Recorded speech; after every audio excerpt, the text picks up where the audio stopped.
네, 안녕하세요. 지대한 코리아 남영 기자입니다. 안녕하세요. SNS 시스템 김도희입니다. 네, 오늘은 조성진 기자와 함께 최근 동결된 기준금리에 대해 이야기를 나눠보도록 하겠습니다. 예, 안녕하세요. 안녕하세요. 금융팀 조성진 기자입니다.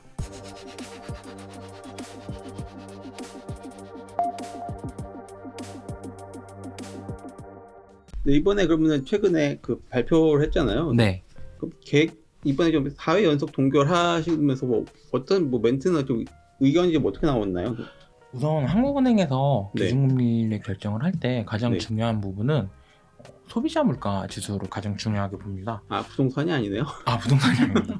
그동안 한국은행이 돈을 풀면서 물가가 굉장히 많이 올랐는데 그거를 이제 어떻게 끌어내리느냐, 이제 그게 가장 큰 흐름이거든요. 소비자 물가 지수가 작년 3분기에는 5.9%를 기록을 했어요. 굉장히 높은 수준인데 이제 한국은행에서 목표하는 거는 2%거든요.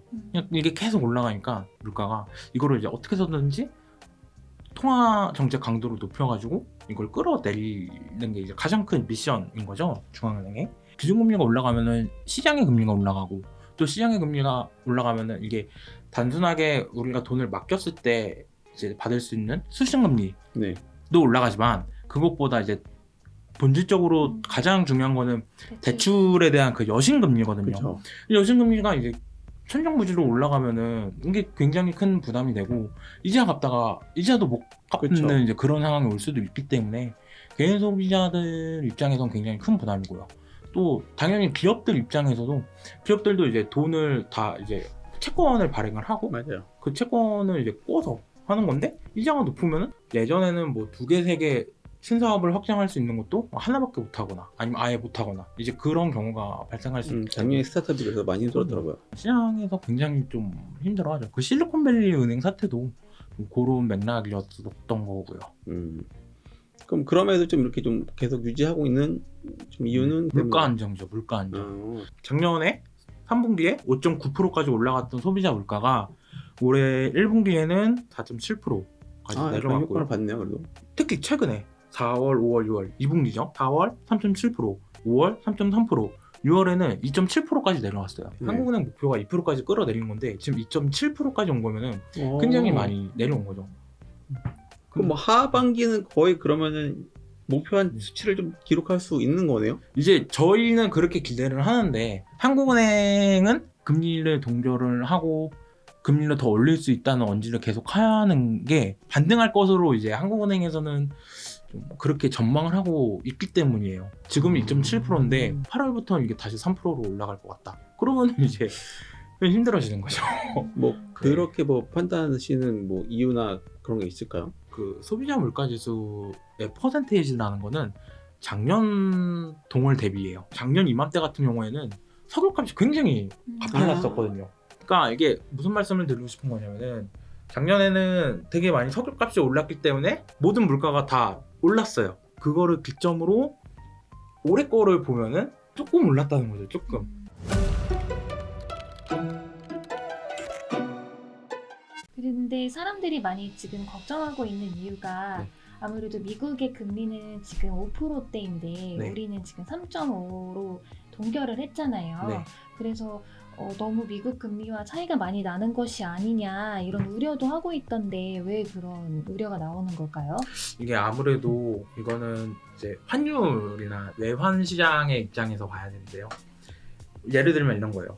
우리나라는 3.5%고 미국은 5%예요. 아까 말씀드렸지만 금리라는 거는 여신금리, 수신금리가 따로 있는 게 아니라 중앙은행에서 이제 딱 그 기준금리라는 걸 하나를 픽스를 해가지고 정해주면은 그거를 기준으로 해서 시중은행이 이제 여신금리, 수신금리를 책정을 해가지고 상품들을 만드는 거거든요.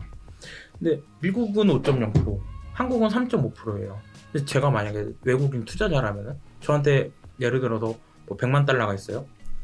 그러면은 당연히 이율이 높은 미국에다가 투자를 하고 싶지 않을까요? 그러면 한국에 투자했던 돈을 빼가지고 미국으로 가는 거죠. 이율을 높게 주는 대로. 그러면 이제 한국 입장에서는 자꾸만 이제 투자자들이 빠져나가는 거기 때문에 이게 외화에 대한 우려가 있을 수 있어요. 환율이 이렇게 단기적으로는 좀 이렇게 영향이 있을 수가 있고. 하지만 이게 IMF 때랑은 다른 게 우리나라가 지금은 충분히 외화를 보유를 하고 있고, 기준금리 격차에 따른 외환 리스크는 되게 좀 뭐 옛날의 사고 방식이다. 그거를 이창용 총재님께서 기자 간담회를 할 때마다 말씀을 하세요. 그걸 너무 기계적으로 해석하지 말아라. 네, 우리나라가 그렇게 옛날처럼 그런 상황이 아니다. 안정적이다. 뭐 이제 그런 식으로 표현을 하시죠. 뭐 어찌됐든 계속해서 소비자 물가는 오를 가능성도 당연히 있고 네. 또 미국 금리랑 우리도 기준금리를 좀 맞춰가야 하기도 하기 때문에 네. 뭐 이번 7월 달까지는 동결했다 치더라도 앞으로는 계속 이제 금리 인상에 대한 니즈가 있는 걸까요? 아, 이제 정말 시장의 모든 시장 참여자들이 궁금해하는 부분이죠. 한국은행이 기준금리를 올릴까 내릴까. 근데 이제 한국은행 입장에서는 그거를 언제 올려요, 언제 내려요, 이제 그런 식으로 표현을 하는 자체가 잘못된 접근 방식이라고 표현을 해요. 소비자 물가 지수라는 큰 맥락이 있는데 그 맥락 중간중간에 되게 많은 이벤트들이 있어요. 예를 들면 작년에 레고랜드 사태나 3월달에 올해 3월달에 미국의 뭐 실리콘밸리 은행 파산한 거, 뭐 최근에 MG 새마을금고, 뭐 계속 이벤트들이 있기 때문에 그거에 따라서 또 이게 정책이 살짝 변화할 수가 있어서. 근데 이제 가계부채도 좀 문제는 해요. 우리나라가 이제 금리가 3.5%로 쭉 이제 동결을 하고 있는데 가계부채가 떨어졌다가 다시 이제 올라가고 있거든요. 4월, 5월부터 투자를 계속 한다는 소리예요. 그게 조금 걱정이긴 해요, 사실. 계속 가계부채가 늘어나면은 3.50까지 올렸는데 사람들은 계속 가계부채가 늘어나네? 그러면은 이제 3.75 그냥 갈 수 있는 거죠, 충분히. 그럼 지금 되게 약간 좀 사람들이 걱정을 하고 있는 게 네. 결국 하반기에 좀 불황이 좀 지속되느냐 안 되느냐에 따라서 이게 네. 얼마나 될까, 이게 좀 장기화가 되는지 안 되는지 좀 우려를 좀 많이 하고 있는 상황이잖아요. 아, 맞습니다. 이게 하반기에 우리나라 경제 성장률이 얼마나 반등을 할 수 있을까가 이제 핵심인데요. 4월, 5월 달에 시장 전문가분들 대상으로 이제 인터뷰를 했을 땐 그분들이 올해 하반기에는 뭐 7, 8월 정도에 이 저점을 찍고 다시 반등을 할 것 같다. 이제 그런 식으로 표현을 하셨는데, 이 문제가 뭐냐면은 중국의 그 경제가 빨리 회복이 돼야지 우리도 이제 쫓아가는 건데 지금 걔네가 중국이 되게 네. 안 좋아요 지금. 분위기 엄청 좋 네. 분위기가 안 좋아요. 그러다 보니까 한국도 이게 아닌데 이제 그렇게 되는 거죠. 게다가 이제 막 미국하고 계속 막 반도체 가지고 싸우고 뭐 그 히토류 수출을 뭐 한 해 만에 뭐 그러면은 이제 한국에서는 솔직히 말해서 이게 반도체로 먹고 사는 나라인데 한국이란 나라가 당연히 영향이 없을 수가 없죠. 그건 위에서는 열심히 전쟁 중이고. 네, 뭐 우크라이나에서 막 계속 전쟁하고 있고, 그러니까 글로벌 그거를 이제 매크로라고 표현을 하는데 매크로 상황이 너무 좀 지금 불확실성도 크고 당장 한치 앞을 볼 수가 없는 상황이잖아요. 이게 오죽했으면은 한국은행에서 기자간담회를 할 때 이창용 총재님이 조금 지난 얘기긴 한데 안개 속으로 운전하는 것 같다. 이제 그렇게 표현을 했어요. 진짜 보이지가 않는다는 거예요, 그게.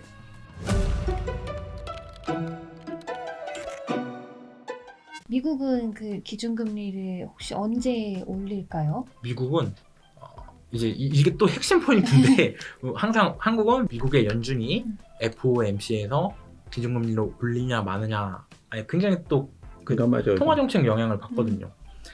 미국은 최근에 한 거는 동결을 했어요. 한 번 계속 올리다가 이번에 처음 동결을 했고 7월 20일 이후에 한 번 더 해요. 그리고 얼마 안 남았네요? 얼마 안 남았어요. 8월 쉬고 9월 달에 한 번 더 해요. 7월, 9월, 8월을 쉬고 7월, 9월 이제 두 번에서 기준금리를 두 번을 다 올릴 거냐, 한 번만 올릴 거냐. 올리긴 올린다, 한 번 이상은 아마 올린다는 게 거의 기정사실화된 거예요. 다 이제 그렇게 생각을 해요. 한 번은 무조건 간다, 미국이. 근데 여기서 한 번 더 올리냐, 두 번을 만약에 이 상태에서 두 번을 더 올리면은 이게 몇 프로 차이가 나는 거죠? 한국이랑? 한국이 3.5%고 그럼 거의 3% 가까이 또. 그러니까요. 그럼 이게 그럼 두 배 되기 때문에 한 번 미국이 두 번을 올리면 우리나라도 한 번은 쫓아가야 될 거예요. 최소한. 그러면 이제 그런 것 때문에 통화 정책 이제 하고 그럴 때마다 기자들이 우리 금리 언제 내려요? 뭐 모두가 다 궁금해하는 거니까요. 그거를 똑같은 말씀을 되풀이 하시죠. 아직은 이거를 금리 인하를 논할 단계는 아니고 우리 이 상황에서 내리겠다고 하면 죽겠다는 소리가 될 수도 있겠네요. 이 상황에서 내리면 조금 되게 이상해지는 거죠. 이렇게 장을 보면서 물가가 내려갔다고 저는 솔직히 못 느꼈거든요. 그럼요. 근데 기자님께서 물가가 내렸다 2%대로 떨어졌다 해서 네. 내가 느끼기에 체감은 그거를 높은데 정확히 표현을 하면은 네, 그러니까 작년 대비였다는 말씀이신 거죠. 그렇죠. 그러니까 물가가 올라가는 속도가 둔화가 됐다. 이제 그게 정확한 표현이에요. 물가가 계속 올라가는데 이게 10%로 올라가느냐, 2% 올라가는 거에서 멈추느냐. 물가가 떨어지진 않죠 사실 이게. 그렇죠. 물가가 떨어지면은 이게 막 역성장하고 그러면은 그것도 되게 큰 빨간불이거든요. 물가 상승률이 떨어졌다는 거랑 물가 자체가 떨어졌다는 건 조금 이제 다른 개념으로 생각해 주시면 될 것 같아요. 그러니까 물가가 오르면 우리 연봉도 올라야 되는데 그 연봉은 이제 그게 안 되니까 이제 문제가 생기는 거죠. 그렇죠, 그렇죠. 그건 되게 단기적인 건데 이제 한국은행에서 강조를 하는 거는 전체적인 이제 사회 구조를 얘기를 하는 거죠. 한국이 계속 저출산, 고령화 이제 계속 그걸로 가고 있는데 네네. 계속 그렇게 가다 보면은 당연히 국가 경쟁력이 떨어지죠. 그렇죠. 그럼 이제 뭐 그 명목 GDP라고 그래서 국가의 그 경제 경쟁력 자체가 이제 추락을 하는 거예요. 그거를 이제 사회적으로 어떻게 그 구조적인 부분을 개선을 할 것이냐 이제 그 논의가 조금 늦은 것 같은데 제 생각에는 조금 늦었어요. 이미 진행이 다 활발하게 되고 있었어야 했는데 뭐 앞으로 지금이라도 늦지 않았으니까 좀 이제 그런 논의가 좀 활발하게 이루어질 필요가 있다고 봅니다. 네, 오늘은 조성진 기자님과 함께 이제 기준금리에 대해 이야기를 나눠봤습니다. 이에 대해 의견이 있으시면 댓글로 남겨주시면 감사하겠습니다. 네, 고생하셨습니다. 감사합니다. 감사합니다. 고생하셨습니다. 네.